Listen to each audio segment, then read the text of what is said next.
be very helpful. Yeah. Very good. Go ahead. Great question. Great question. The way that it's answered, though, depending on your area code, then we have different pockets. So ours is answered actually by Butler, by CCR in Butler. They're the who answers, like if you have a 724 or a 412 area code. So they are answered here locally. And then again, like I said, there's that warm handoff back to Beaver County, to UPMC Beaver County, should somebody need to talk further and in person. Mm-hmm. So if you have a California area code, you're going to, okay, yeah. Then you don't even know that that's happening then. If you're in Pennsylvania with a California area code, they're not even aware of that then. Need to be, yeah, great. Well, guys, I'm excited. We have Dr. Watt, Jonathan Watt from Geneva College. Dr. Jonathan is a professor for biblical studies at Geneva as well as counseling. Mackenzie, when she was working on her master's master's in counseling, what is it, master's in, I forget. Yeah, school counseling. She said one of her favorite professors was Dr. Watt. So I paid for the PR. He pays for the PR. Yeah, that was no extra. So we're so thrilled to have him with us, and Regina as well is with us, and she's an expert with juveniles as well as criminals. So those kind of two words kind of go together, juveniles and criminals. I think no, I'm teasing. If you're a parent of teenagers, you might agree with me. I'm not sure, but at this time we're going to give our attention to them. Can we give them a warm welcome as well? All right, thank you and good morning. Volume level, are we good for that? Does that sound right? Okay. I want to be clear without feeling like I'm blowing your eardrums out. And I'm trying to get to the first slide here, and I'm not sure which way I need to point. There we go. Beautiful. So I want to thank Pastor Liptak for inviting us here. This is a wonderfully creative, holistic, integrative, practical way to address things. And I was listening, Alicia, am I saying right? Alicia or Alicia? Alicia? Alyssa, okay, this morning, and just thinking how well I think what we're doing today is working together. So very, very happy to hear what you had to say as well.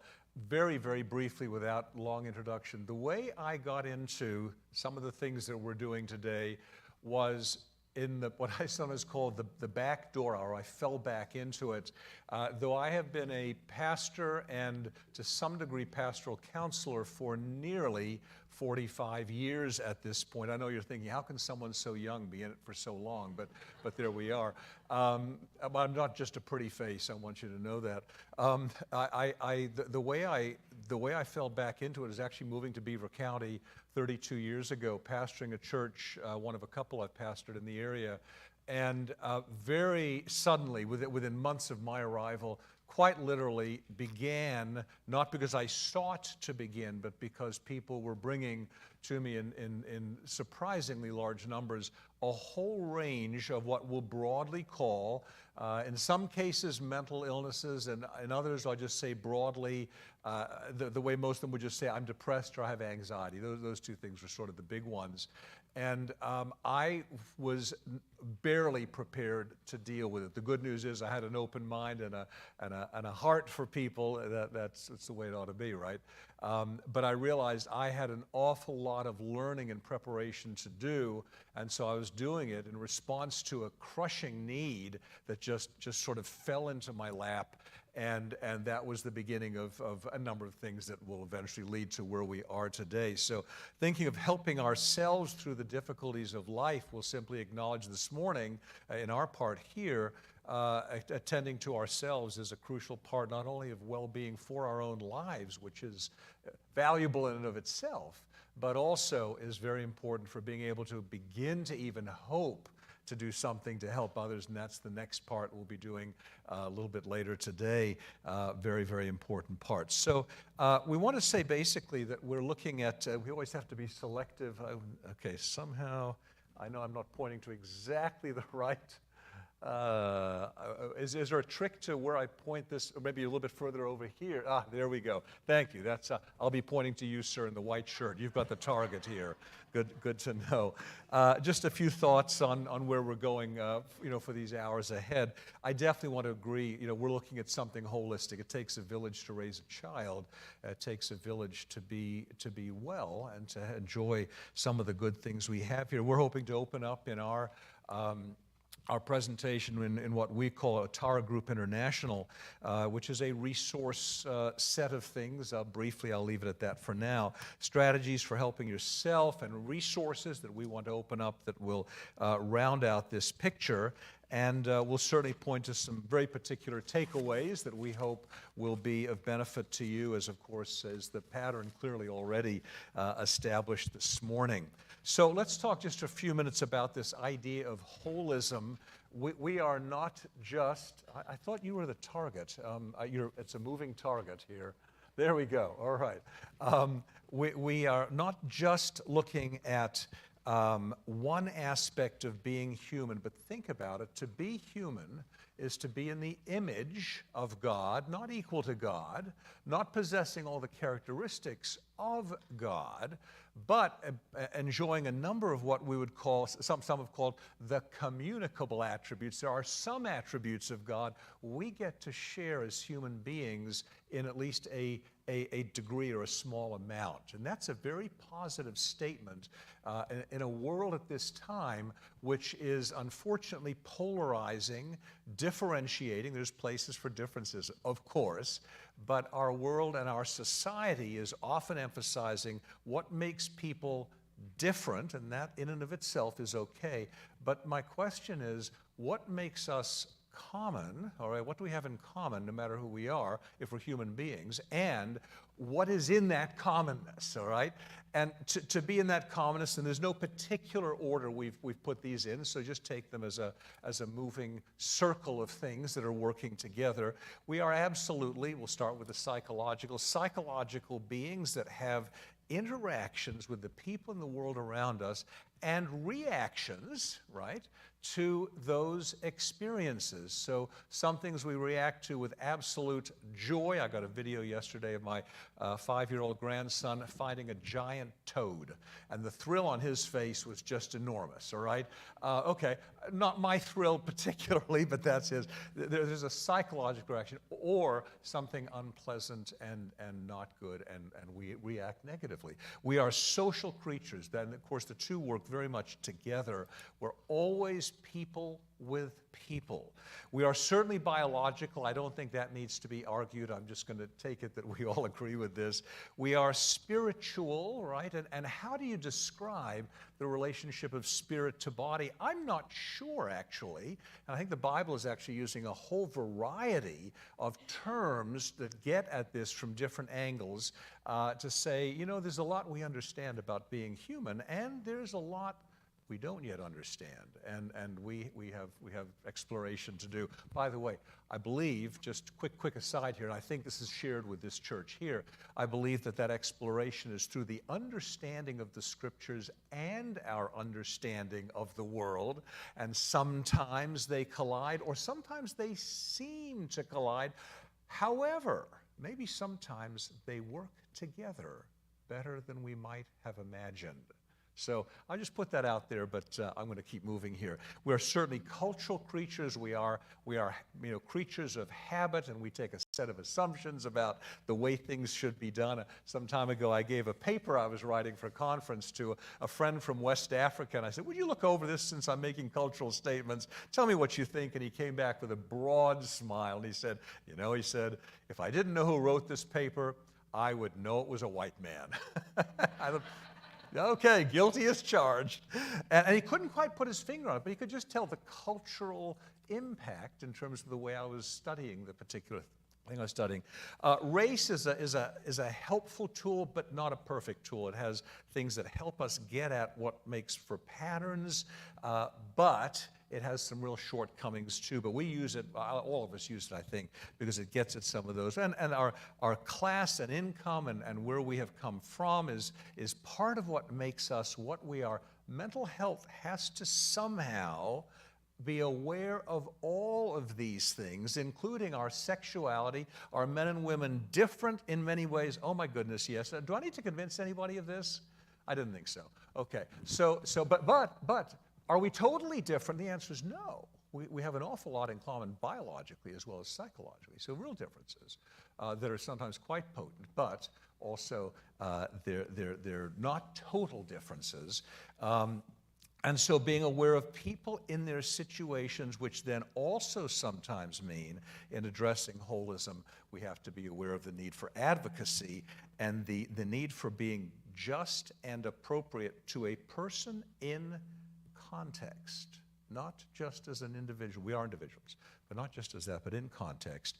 And there's all of these things working together to be aware of. So let's transition into that, and I'm going to let Regina come up here. We're going to be, by the way, going back and forth. I hope that doesn't make you dizzy in the course of this. We'd like to share some of the particular strengths we have in a way that we hope is a good fit. And I'm going to bring up the next,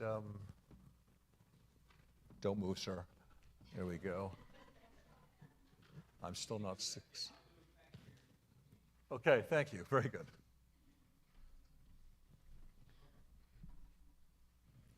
Hi, I'm Regina Storelli.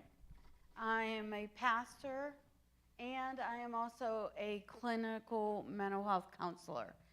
So I recognized very early on in my counseling work that there was an element of counseling that I just didn't feel equipped to address, and that was spirituality in counseling. And so I said, I have to do something about this, and I went to seminary. And now I'm working on my doctorate in ministry and counseling, and working through that. And that's a part of how this was born, because we recognized that there was such a need for an intersection between the two. Advocacy of individuals, ourself, and our systems. Whenever I was listening to Alicia speak, I thought about this. She's advocating, and Beaver County's advocating for self. They're advocating for other individuals, and they're advocating on a systems-wide level on the county. And that's an amazing resource for all of you. And being part of that, as Pastor Liptak is, and all of you are, is an amazing thing, and it's necessary. And quite frankly, as Christians, we're called to not just sit back. We're called to be advocates.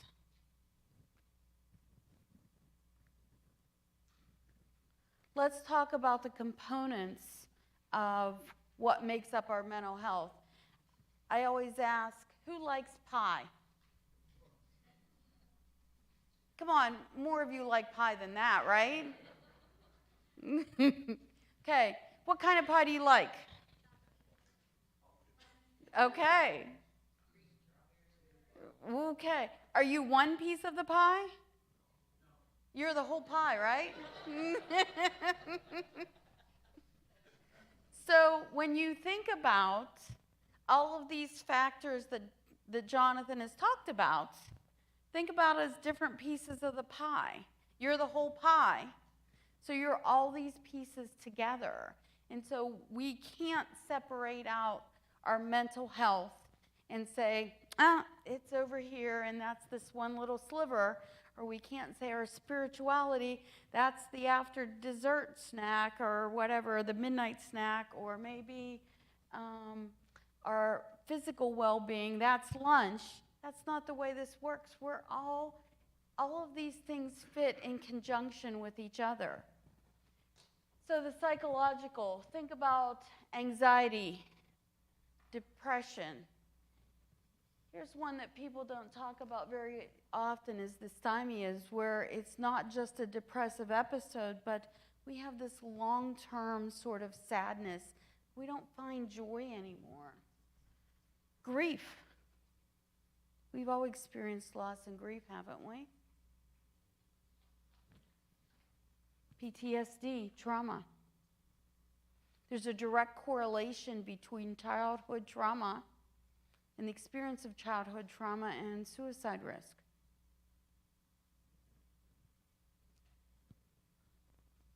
Bipolar and emotional dysregulation disorders, schizophrenia, adjustment disorders.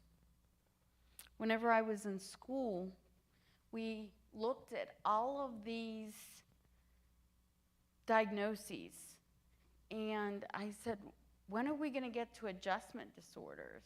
And Dr. Matta was, aside from Dr. Watt, he was one of my favorite professors. I have to say that, right? Dr. Matta said it's the most common diagnosis, and it's the one that we probably overlook the most. Who has had trouble adjusting when they got married? Who had trouble adjusting when they had kids? Who had trouble adjusting whenever they went to school? Who had trouble adjusting when they retired?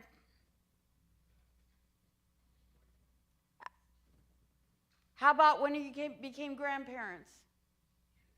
That was an easier one, wasn't it? Okay, so adjustment disorders. We have trouble adjusting sometimes. Change is hard. It's the only constant we have, but it's hard. And of course, let's not ignore substance abuse. When we look at our social, let's look at, we have family systems that we belong to, right? What's that corny joke that kids tell you can pick your nose, but you can't pick your family? We have our church systems. We have our educational systems that we're part of. We have friend groups that we're part of. We have maybe professional organizations, volunteer, political groups, online communities. That's more common for our younger generation, but it's still not necessarily something we should discount. It's becoming more and more prevalent. And where I work, there's a prisoning culture. There are things that you shouldn't do where I work. And that's part of the culture of where I work. Who works in a specific field where there's a language that if somebody else walked in, they wouldn't understand it? Anybody? Okay, so there's a culture there that you understand that language, is there not? Okay, so we have to acknowledge that that's part of who we are. Whoops, I think I went one too far. There we go. No? There we go. Biological. Age. Some of us are a little older. Some of us are a little younger.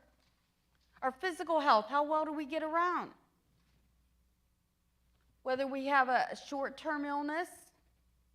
Who's ever had the flu and they've spent a couple of days in bed and they get up and they get a shower and they feel better just because they've gotten up and showered and started moving again? Okay? Sometimes that's what depression feels like. Just getting ourselves up and getting moving. Chronic illness.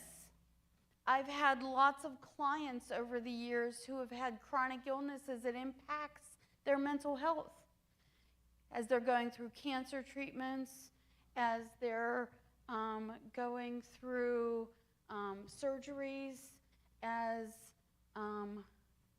their body changes through whatever disease they might be battling. That impacts them. And it can cause depression.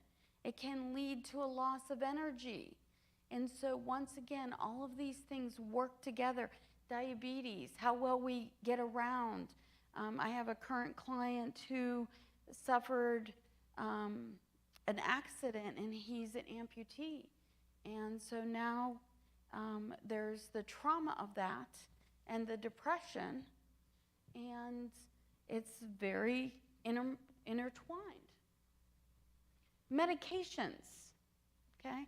I don't prescribe medications, but it's important to know if we're taking medications, whether they're psychotropic medications or not, how those medications impact us, what side effects they have, how can we manage them?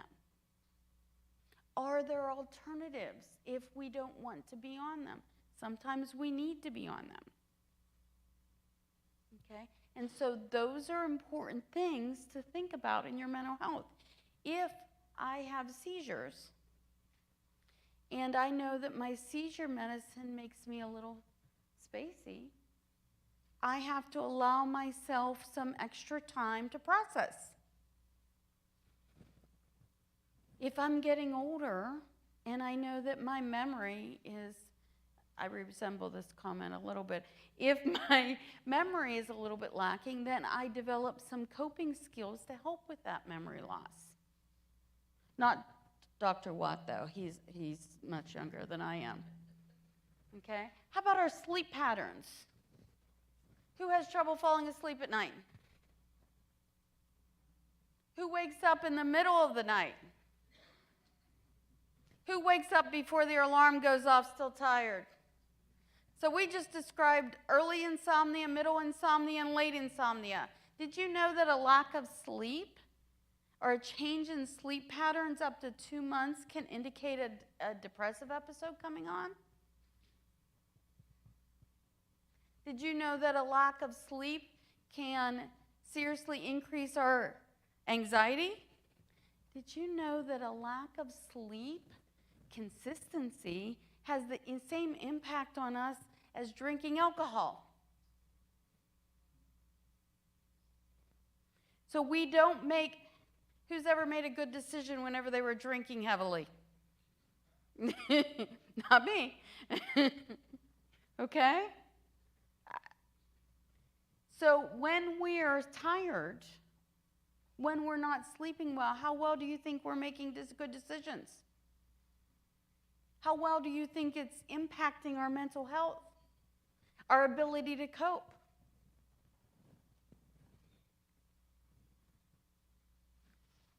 I'm going to let Dr. Watt do his thing here and talk about how our spirituality and spiritual disciplines can help impact that. I want to start my part by saying there's a theme. I think you can see this thread running through what we're doing this morning, actually running through all the morning, not just us, but all three of us, is to be human and to be relatively well. We won't be perfectly well until Christ returns, but to be relatively well is multi-faced, right? We're looking at many, many different things. If you think, boy, that's juggling an awful lot of balls at the same time in the same act. Yes, it is. That's exactly right. And we're taking our time to do this, especially in the age in which we live, in which, and you know this, if you've spent as much as 5 minutes on the internet, you're doing a Google search, you've seen these ads for, hey, this one simple trick will fix, and it fixes everything, you know? And obviously that just is not right. It's just not right. Holism is realizing image of God. We are much diversified within ourselves. We are much diversified between ourselves, people that are both individuals, absolutely, but always in these various kinds of contexts of relationships and being. There's a fascinating book that came out some years ago, many years ago actually, and I would never have thought to read it because it actually comes out of the Quaker tradition. It was interesting, by a guy named Richard Foster. And he has a book with an interesting title, The Celebration of Disciplines. I normally wouldn't have read this thing, except one of my friends said, you got to read this, it's going to change your life. And it was someone who took a variety of the things and some more of what you see in this panel up here, saying, you know, being spiritual and being related to our Creator has lots of different things going on, even within this one zone of all it is to be human and all it is to be psychologically and spiritually healthy. And I'm not going to read or digest each one of these, but just give you a kind of a big picture sense of being well spiritually, being well psychologically. They're related. They're not equal to each other, but neither are they distinct, right? And attendance to the things that we need to be involved in because God made us this way and because we're in His image is, again, part of this larger picture of finding well-being and being able to help ourselves as well as to help others. Just to pick just a few. Taking time alone, very important, but always in balance. By the way, let's try something here. How many of you are relatively, I know at least one gentleman over here, relatively outgoing people, and you like to be around people much of the time? Okay, so roughly half of you, okay? I'm going to guess the other half, but again, because the other half are not so outgoing, you don't even want to raise your hand, right? So don't raise your hand if you're not an outgoing person. Yeah, exactly. See, I've proven my case by passivity here. But some of you get charged up by being in public, and some of you get charged up by having the space to just be to yourself. Everyone probably needs some of both. Some of both. All right? And each offers us something, and each needs to be protected. The prayer and meditation time all of us need, because God's made us this way, though we may need it in different ways or experience it in somewhat different degrees as well. I'll give you just one illustrative example. I have a number of friends. I'm actually going to quote one of them. He's a physician in the Midwest. He says, when I wake up at 5 a.m., boom, I'm awake and I'm off and running. And my thought is, I hate you, okay? And he just wakes up, bam, awake, and he's praying and he's working and he's doing his things. And I'm thinking, wait, I may be lecturing at 8 a.m. for a lecture, but don't even think about interacting with me meaningfully till about 10 a.m., which is when I start to emerge. And then my friend, again, the same friend, he says, but by early mid-evening, he says, I'm shutting down and I'm useless. And I'm thinking, mid-evening, I'm ready to take over the world. If you want to join me, come and be with me here. This is going to be a good takeover here. You, me, and Arnold Schwarzenegger, right? So anyway, we all need these things, but we may need them in different ways and mixtures, right? Time to be alone is part for all of us, including the solitude. Time for, we don't have this on here, but we could have included things like this. Time for outwardly directed service to others. We'll talk more about that in our later piece, but I'm just giving you a sense of the diversity of things that people need, albeit not necessarily in exactly the same mixture. Just a hint of that, and I'm going to try. Don't move, sir. All right. Have we succeeded? Nope. He moved. There we go. There we go. Okay. And spiritual faith practices, spirituality is both a personal experience, okay, and things we do alone with our Creator, but it doesn't stop there, right? Jesus was asked, what are the two, he was asked, what's the most important commandment? But he answered with two, not one. It was a buy one, get one free answer, right? Love the Lord your God with all your heart, soul, and mind, okay? And then he tacks on, and your neighbor as yourself. So he saw, not surprisingly, he saw a healthy interaction between what's going on within me and my Maker, but it doesn't stop there. That interaction goes with me and the people around me, with whom I am worshiping and fellowshipping, right? With whom I'm participating in supporting by money and by activities the various kinds of services that we have. By the way, I do a lot of international missions. I've been deeply involved in this for about 35, 40 years as well. And I think a lot of what we enjoy. By the way, I'm an immigrant to the United States. I look and sound like you, but I'm one of those guys who slipped in, and now I'm a citizen. And we're taking over the Beaver Valley. There's 3 of us who are Australians that I know of living in the Beaver Valley. You're ours.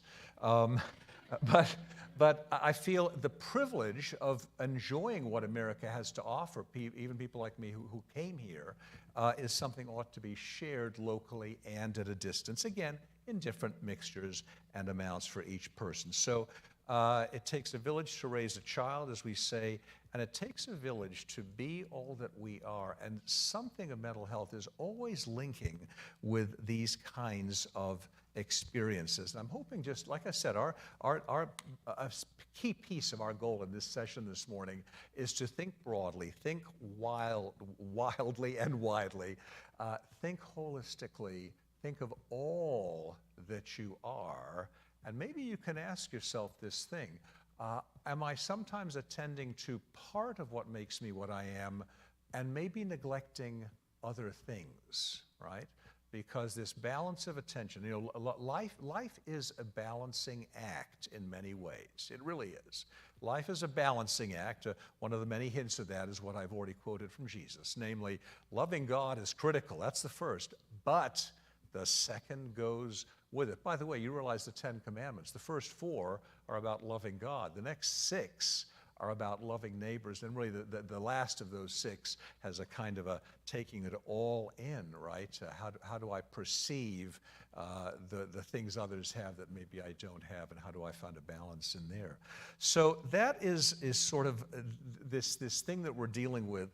And that is also a matter of being aware of these kinds of things. When we are from a culture, this will shape, whether we're aware of it or not, what we think well-being and spirituality are about.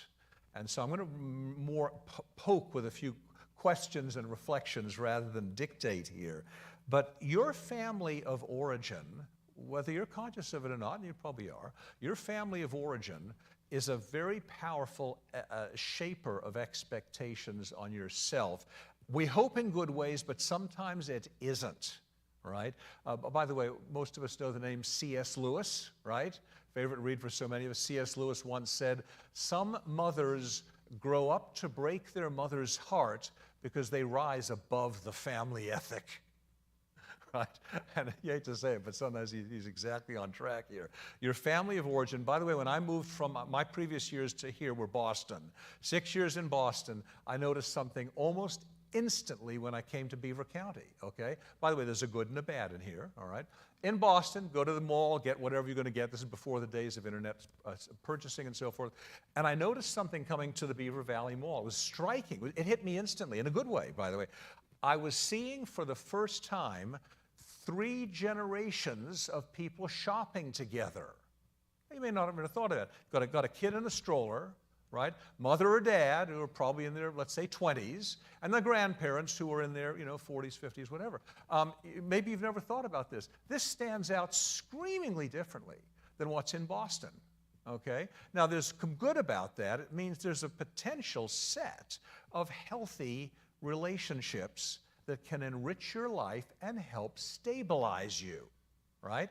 My nearest immediate family, other than my the ones I'm biologically immediately related to, are between Australia, China, England, and sometimes Africa, right? I never see them. I just don't, right?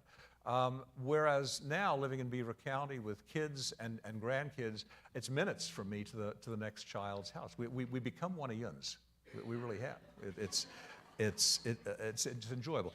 And yet, built within that, of course, sometimes are some of the origins of some of the deepest problems people are facing. Just to take one of many possible examples, when people get in habits of sometimes relating to others in manipulative or deceitful fashion, and this spreads throughout a family, then unfortunately the family becomes not only the repository of many good possible relations, but can also be the place from which unhealthy outlooks and attitudes are being generated, circulated, and just assumed as being natural. It's a very interesting kind of a set here. So, and by the way, I've thoroughly enjoyed Beaver County and continue to do so, but it was quite a culture jump for me. And family relationships were one of the things that registered that. Of course, the families we relate to and marry into have a lot of sets of their expectations, so ditto to what I just said. And the norms and expectations, and mores just means sort of the standards that we assume, are all part of not only your culture in general, but also your family culture. And spiritual well-being is going to be involved, and psychological well-being is going to include, and has to include, some attention particularly to some of these things that many have actually never questioned. What is good or not good? To be continued.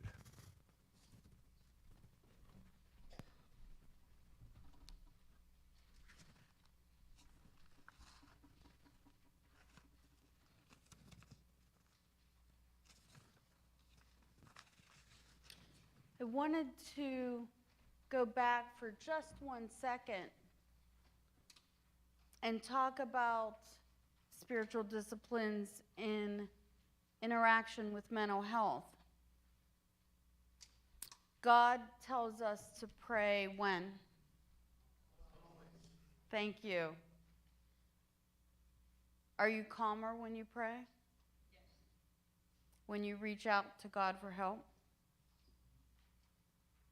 So I often use prayer or meditation as an intercession for anxiety. It's one of the first questions I ask my clients. What do you do to relax at night to help you fall asleep? Do you pray? Do you meditate? Do you read your scripture? And if they do, then we're starting on a bedtime routine that reduces their anxiety and it helps them relax before they go to bed.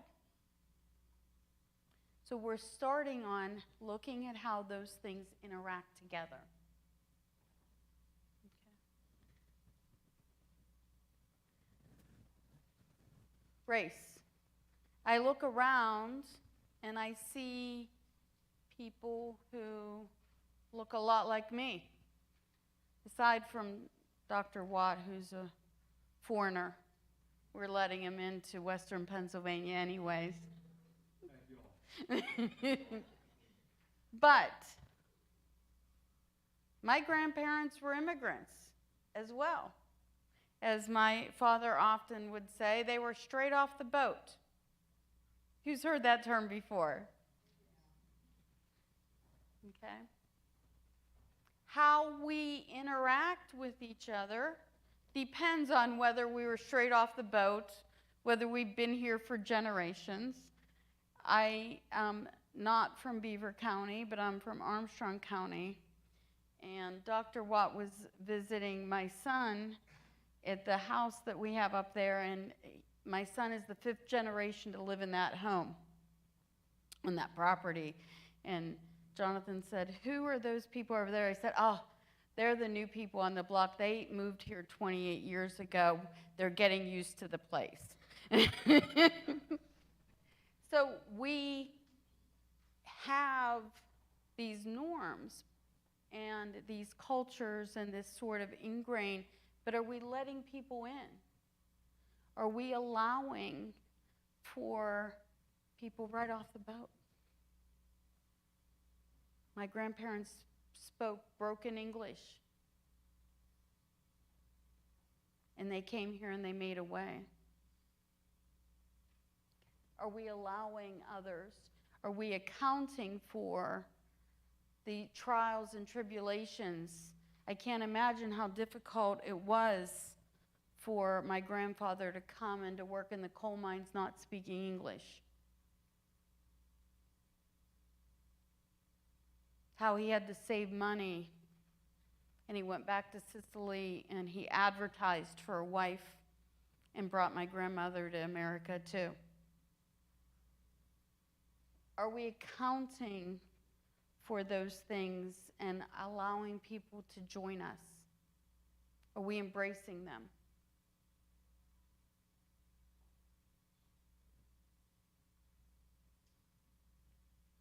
Dr. Watt made me add the bottom one, just so you know. Go ahead.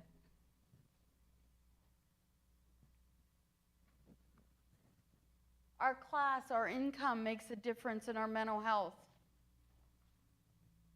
This is a reality. Okay?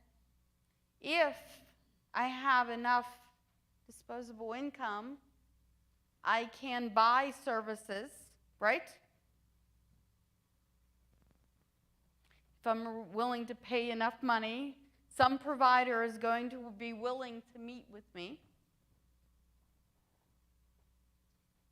I read a book, it's called Margins, and it talks about how much margin we have in a particular area of our life. And this is only a small part of it. Margin is, I've paid all my bills and I have $2.38 left in my checking account to get me to next payday. And I have a full tank of gas and I bought groceries, but nothing can go wrong. There's not much margin there, is there? Margin is, my car's working, but it has 100,000 miles, and I just got the oil changed, and let's hope that it lasts another 50,000 because that's my weight of work. Having some extra margin would be, I have an extra vehicle, so if this one goes down, I'm good to go. Right? Lack of margin in time. You talked about working over 40 hours a week and managing maybe kids and grandkids, dropping them off at daycare or sporting events or all of those things that our kids or grandkids are involved in. And so margin for time is I have enough time to sit down and relax, or I don't have time to breathe. So when we think about income, class, and all of those things, our education levels, okay, we have to understand that that also impacts our mental health. It impacts how we view it. It impacts what kind of resources that we have. It impacts even how we can get to those resources. One of the things that I loved that was mentioned this morning before us was that if you can't get to us, we'll get to you. Sometimes when we're lacking that margin, when we're lacking those resources, we can barely get to our work. We can barely sometimes get ourselves out of bed. And that's where grace comes in. And to me, that's what Beaver County's extending, is grace. They're going, yeah, we get it. You don't have a lot of margin, and we're going to help you out with that. They may not be able to say that's grace, but it is.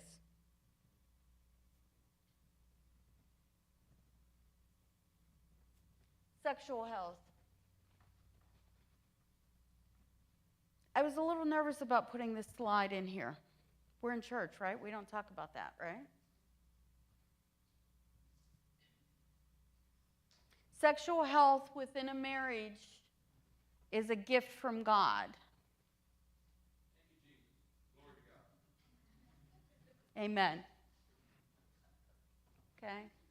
And we should be attending those things. Okay? That's the way God made us. Okay? So we should be attending that when we're married.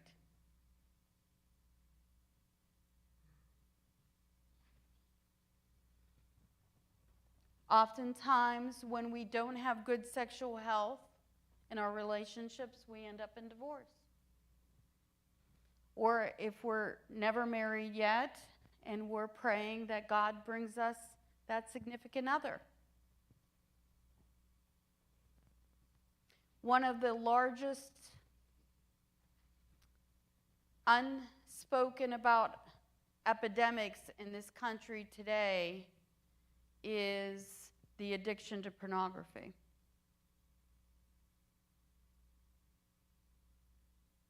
And that's certainly a lacking in sexual health. I'm going to take this even further. I left this out for my resume, but in the time between when I started working with adjudicated juveniles and the time I started working with adjudicated adults, I worked in research for at-risk youth. And one of the things that we don't talk about is how addiction in preteens impacts their brain development. Who's ever pruned a tree? So you trim out what? The branches. And what are you trying to do when you trim out the branches? Okay, you're shaping it. Okay, you're letting sunlight in. Okay, you're allowing for air circulation so you don't get disease. Okay, when children form addictions in the preteen years, that's when their brains begin to prune. If they're super focused on gaming, if they're super focused on sexuality, drugs, alcohol, anything that's an addiction, they're over pruning their brain. We have to be very proactive in not making something taboo, but addressing it in a very healthy way, in a very spiritual way.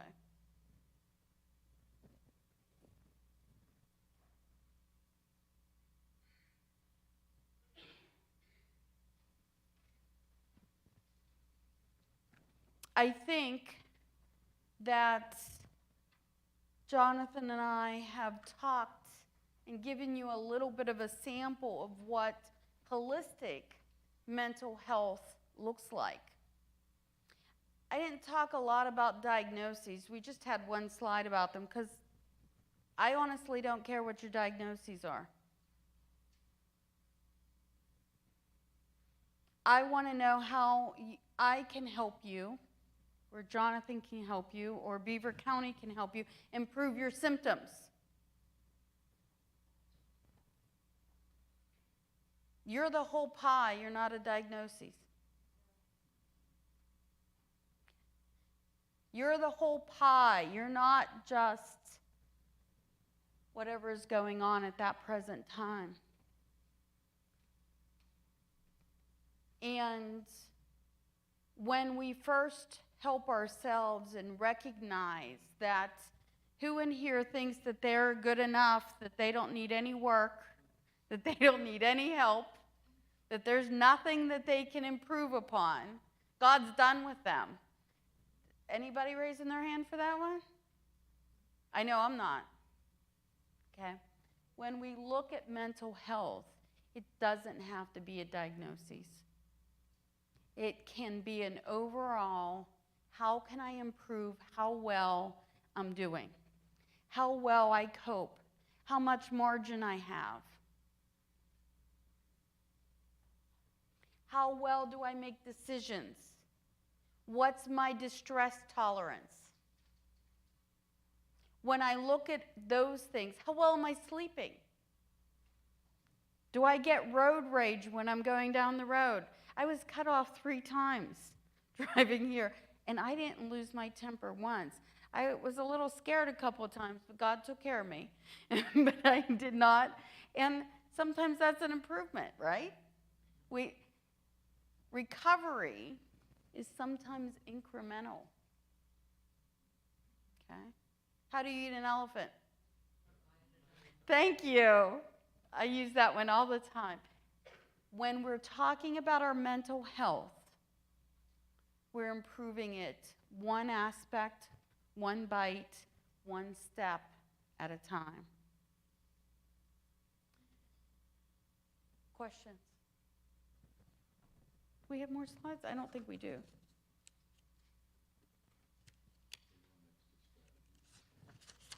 Oh.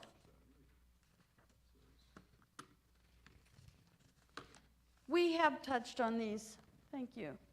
We have touched on these throughout.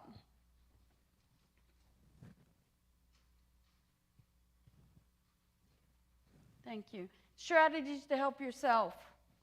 Recognize the change in your sleeping patterns. I mentioned this. So if you're all of a sudden having trouble sleeping, I first developed middle insomnia whenever I was pregnant with my oldest son. I've never gotten rid of it. When we have increased stressors, when we have racing thoughts, when we have lack of energy,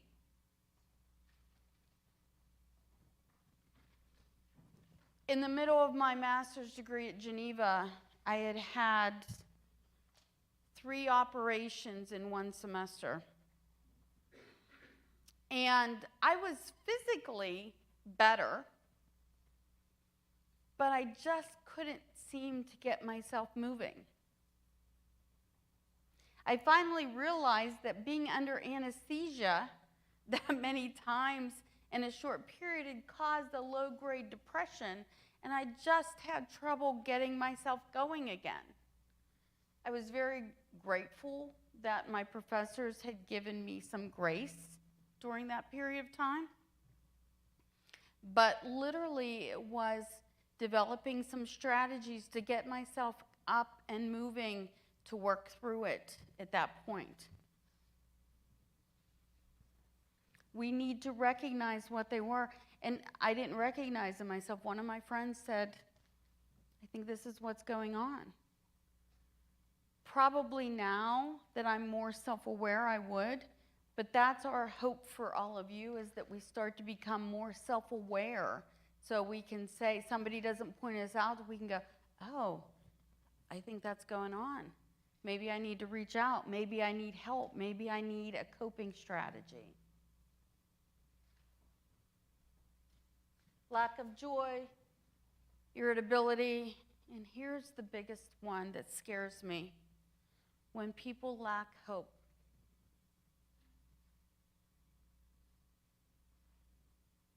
When we lack hope, there's not much purpose to our lives.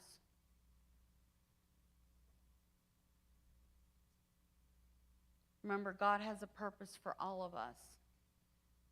Not just for our own lives, but how we work together to create God's kingdom.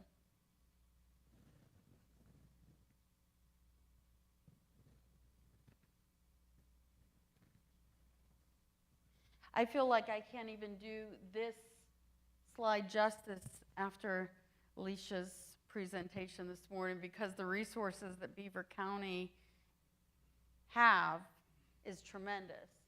But clinical mental health counseling, psychological care, psychiatric care often involves medication management.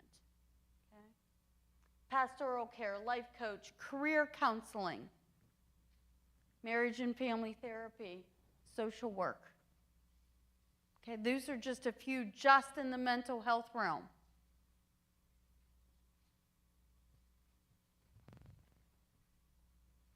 And we all have our little niches and our own specialty and our things that we do.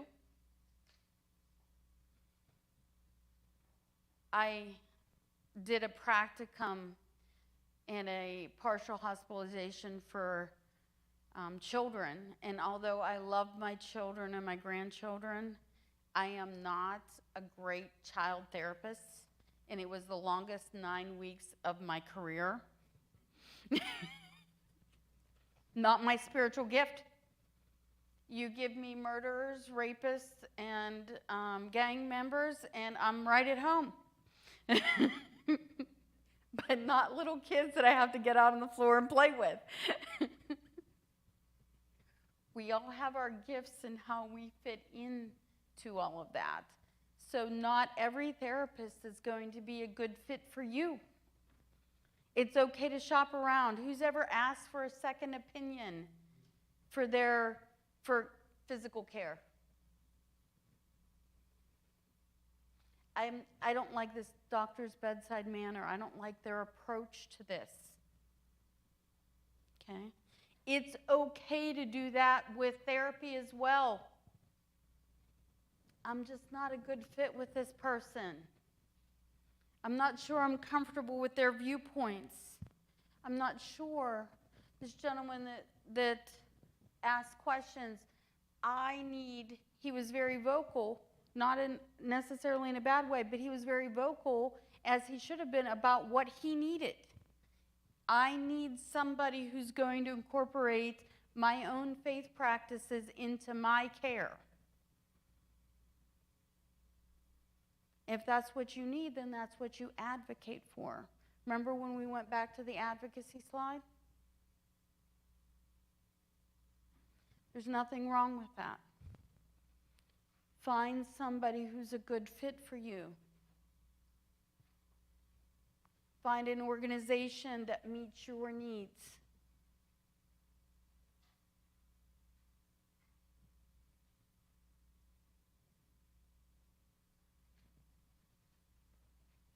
Tips and takeaways. We have this little balancing act here. I don't think any of us do it real well. We try to, don't we? Try to maintain a work-life balance. Spoken from the person who's on her 6th day of work this week and will be working tomorrow morning from the pulpit as well.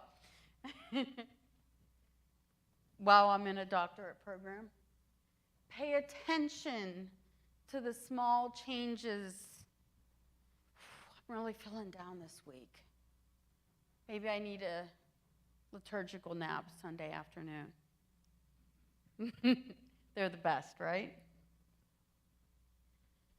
Maybe I need to eat a little bit better. I've been drinking a little bit too much caffeine. The Mountain Dews had my joints inflamed, and now I'm having trouble getting up and down the steps. Pay attention to those things. The small things lead to big things. Get help rather sooner than later. I was so thrilled when Alicia touched on this morning. A depressive episode left untreated lasts an average of about 9 months. If we start on medications, Dr. Matta, who I mentioned earlier, worked at the same research center that I did, or I worked at the same research center he did, actually. Let me clarify. But he worked in a study about whether antidepressants helped more or talk therapy helped more. And amazingly enough, they kicked in about the same time. Except for about 4% of the population that were resistant to talk therapy. Do the work. Put in the time. Pills, while they're an effective tool, are not the only tool. Who's ever worked construction? Okay. If I gave you a saw and I said, build me a house, how effective would you be? Not very effective at all then, huh? No. What if I gave you a couple guys to help you with, and I gave you some wood, saws, hammers, nails, shingles, insulation, drywall? You'd have a much better chance of building me a structure, wouldn't you? Okay? What I'm saying is, and I think you get the point, is that when we put more tools in our toolbox, we have a better chance of combating whatever's going on with us. Okay? So relaxation techniques, spirituality, maybe medication management, not necessarily. Okay? But all of those aspects, good physical health or improved physical health is whatever we can manage with the conditions we're in. Okay, those things are important. Okay. This is us.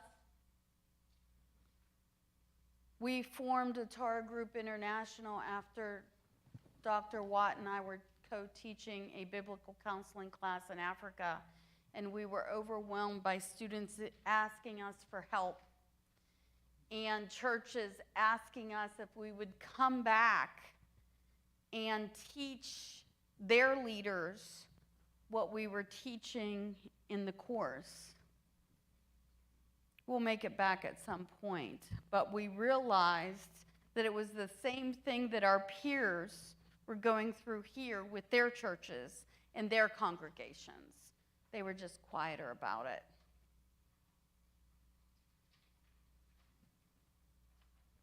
Who has questions for us?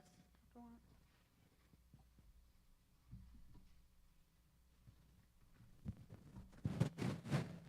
Nothing?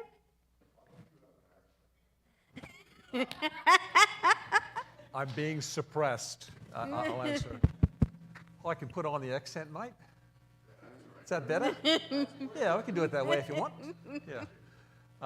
Because I was young when I came over, that's why. Yeah. I also want to slip in and not be obvious. It's much sneakier that way. Yeah. Speaking of language, I just want you to know, I've been laying my cards on the table. I teach Greek and Hebrew, okay? And whether you know it or not, I've been teaching you a Greek word all morning. Actually, we all have been teaching a Greek word all morning. You all know the word holistic, all right? Now, if you take the spelling H-O-L-O-S, want to say it with me? Holos. Can you say it with me? Holos. Holos is the Greek word for whole or complete, all right? And even the Bible talks about the holos individual, the whole person, you know, what makes what we are. So you not only have been hearing about mental health this morning, spiritual health, you've actually been learning a little bit of Greek. Nice going. Kudos to you. Last chance for any questions. Happy to take a break. Thank you.